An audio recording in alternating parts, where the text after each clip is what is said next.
So, ito ho yung first project namin. Nandito na ho yung mga mechanic na ka-team na gagawa nito para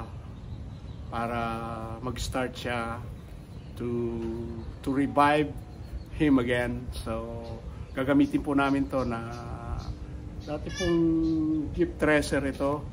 Ito po yung old style. Ngayon, mga harvester na ho ang mga brand new na nag-harvest sa farm. Kaya nawalan na ho ng mga trabaho yung naggagapas, mga harvest person. So, harvester na po ngayon ang ginagamit sa farm. And that's my dream, to get one harvester and one tractor, a new brand new one. But let's see what's God permit. So, ito po, i-convert po namin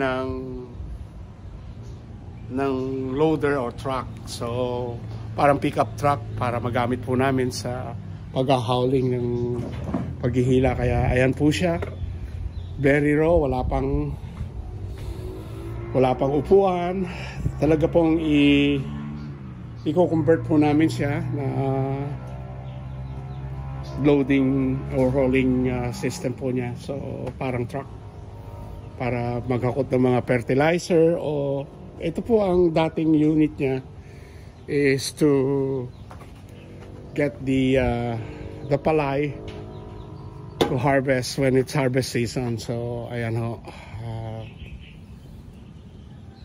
So baybayan nyo lang po at makikita nyo ang transformation nito.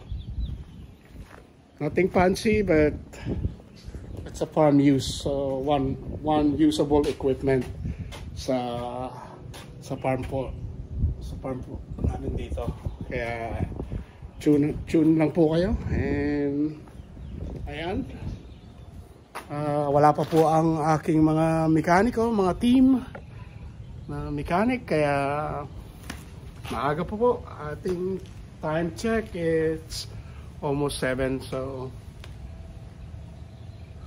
peace.